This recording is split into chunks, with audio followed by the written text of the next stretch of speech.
मैं अभी अफ्तार बनाकर आई थी। दागी फलों से तो कोई फ्रूट चाट भी नहीं बनाता, इन्होंने हुकूमत बना दी। क्या आप हो जाओ। शुक्रिया स्पीकर साहब। स्पीकर साहब उस वक्त टाइम मांगा था जब पीएम साहब बैठे थे और वो तकरीर कर रहे थे और कुछ आइन और कानून की बातें कर रहे थे। प्लीज शुरू कीजिए। जी मैं शुरू कर रही हूँ। तो मैं तब से लेकर अब तक तो वो कह रहे ना हैरतों के दरिया में गोता जानूं कि समझ नहीं आ रही मुझे कि फिर क्रेडिट तो बनता है ना कि खान साहब ने इनकी भी आंखें खोल दी। तो फर्क क्या रह गया कि कुछ अरसा पहले इदारों पर उंगलियां उठ रही थीं, उन पे सवालात उठ रहे थे, आज ये अदलिया पर उंगलियां उठा रहे हैं। तो वन मैन शो तो 75 सालों से इस मुल्क में, और अगर थोड़ा लाइटर मोड में बात करूं तो इतने सारे लोग वन मैन शो परफ्यूम भी लगाते होंगे। क्या पार्टी में वन मैन शो नहीं होता? तो पूछना मुझे, मेरे 2-3 सवालात हैं। पूछना ये था कि यह वन मैन शो के नहीं होगा, क्या ये सिर्फ अदलिया की हद तक होगा या इसका इतलाक बाकी इदारों पर भी होगा? यानी कि आप हालात उस नहज तक लेकर जा रहे हैं कि नाउज़ुबिल्लाह फिर चीफ ऑफ आर्मी स्टाफ भी ना हो, सारे जनरल चीफ हों, एक उनका फैसला नहीं होगा। मुईशत तो तबाह कर दी, अब हाथ धोकर इदारों के पीछे पड़ गए हैं। इन 75 सालों में जो बारियां लगी उनमें इनको ख्याल किसी चीज़ का नहीं आया। अब जब बात अपने पर आई तो फिर इनको इदारों की खामियां भी दिखना शुरू हो गई। जो आवाम मर रही थी और जो इंसाफ का जो क्या कहते हैं कितने नंबर पर चला गया, कहाँ से कहाँ तक, तब ख्याल नहीं आया। लेकिन वो कहते हैं ना कि जब अपने पाँव जले तो फिर इदारों के ऊपर आ गए। और उस वक्त से मुझे सिर्फ एक बात पूछनी है कि ये जो ऐवान है ये अवाम का ऐवान है या इनके मसाइल हल करने की जगह है? ये कल भी जब ये स्पीच हुई थी, आपने ज्वाइंट सेशन बुलाया था, मैंने कहा शायद इस बाबरकत महीने में जो अवाम सहर व अफ्तार की लज्जतों से महरूम है, उस महंगाई में पिस रही है, शायद उसकी बात होगी। लेकिन वो लग रहा है जैसे कोई घिसी पिटी कैसेट वापस से लगा दी, और मतलब जैसे हम इस मुल्क के शहरी नहीं हैं या यादाश्त कमज़ोर है कि जो हमें पता ना हो कि यहाँ पर तोशा खाना का तो जिक्र हुआ लेकिन हार का जिक्र करना भूल गए। जब केस की बात हुई तो आप इनसे ये तो पूछें कि यूसुफ रज़ा गिलानी साहब के पिटीशन दायर किसने की थी? वो भी इन्होंने की थी। बड़े मियाँ साहब काला कोट पहन कर गए थे। और दूसरा हंसी भी आ रही थी और तरस भी आ रहा था कि उन्होंने एक बात की कि अल्लाह पाक हमारी आसानियां दूर करें।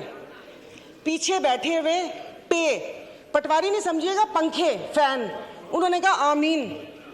सुना ही नहीं कि अल्लाह पाक आसानियां दूर करे। और दूसरा आपने साले मोहम्मद को बोला तशरीफ़ रखें, पीएम साहब बैठ गए, तो कितने मासूम हैं। तो यहाँ पर कोई ऐवान पे अवाम की बात करनी चाहिए। स्पीकर साहब, मतलब चीज़ें हाथ से जब फिसल जाएंगी तो फिर ये नुकसान पाकिस्तान का होगा। यहाँ पर मेरे ये इस तरफ बैठे वालों को ये खौफ था, जिसका वक्तन फ़वक्तन इजहार भी किया गया, कि वो आ गए तो इनको नहीं छोड़ेंगे। उधर ये खौफ था कि अगर मैं अदालत चला गया तो ये मुझे, जेल चला गया तो ये मुझे मार देंगे। तो इस खौफ में तो गलत फैसले होते हैं। बहुत साल पहले कहा था हम इधर तुम उधर, और आज कह रहे हैं या हम या तुम। ये तो इनके बका की जंग है। और अगर अफवाज ये एस्टेब्लिशमेंट के लिए कहा था कि 2018 में रिगिंग करके उनको लाया गया, स्पीकर साहब आपकी तवज्जो जी, तो बकौल इनके कि वो मुसल्लत किया, तो फिर हम अपना लहू किन के हाथों पे तलाश करें? किन के हाथों में अपना लहू तलाश करें? मतलब जो लाने वाले थे इन्होंने छोड़ दिया उनको, यानी कि वो नेक्स्ट टाइम भी वो कोई ऐसी गलती करें और इस मुल्क के ऊपर ऐसी चीज़ें मुसल्लत हों तो इन्होंने छोड़ दिया। तो मेरे ख्याल में कि जो अगली बारी है वो दूसरे इदारे की है। और बाकी अगर यहाँ से वहाँ गए तो वहाँ पर भी उनकी ही मदद शामिल थी, मैं बोल रही हूँ। और अफसोस इस बात का है कि मैं अभी अफ्तार बनाकर आई थी। दागी फलों से तो कोई फ्रूट चाट भी नहीं बनाता, इन्होंने हुकूमत बना दी। तो इनकी किसी बात के ऊपर कोई बिल, कोई चीज़ हमारी मुखालफत है, मैं इस चीज़ को नहीं करूंगी, भले वो किसी की इज्जत और तकरीम का बिल आए या ये बिल आए। और दूसरी बात स्पीकर साहब, यहाँ पर असेंबली ही पूरी नहीं है, आपकी 228 की स्ट्रेंथ ही नहीं है, तो कानून साजी कैसे होगी? इस कटी फटी लुटी फुटी असेंबली से आप ये कानून साजी करेंगे?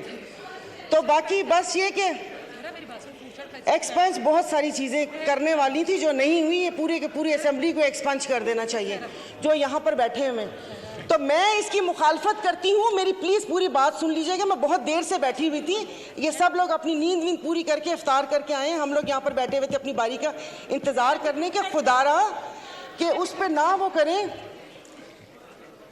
अब एक शेर बनता है डस्के पे, सुना दूंगी, तो वो देखिए, तो ये ना करें कि चीज़ें हमारे हाथ से फिसल जाएं, अदलिया हो या अफवाज पाकिस्तान हो, हमारे लिए मोहतरम है। जब यहाँ पर सवाल उठना शुरू हो जाएंगे, वो पंजाबी का शेर है ना कि जितना ते हारना दो अलग शैवा, ए दुखिया नाल साढ़े यक्के ते ना मारो, इन दुखियों से आप इक्के मार रहे हैं।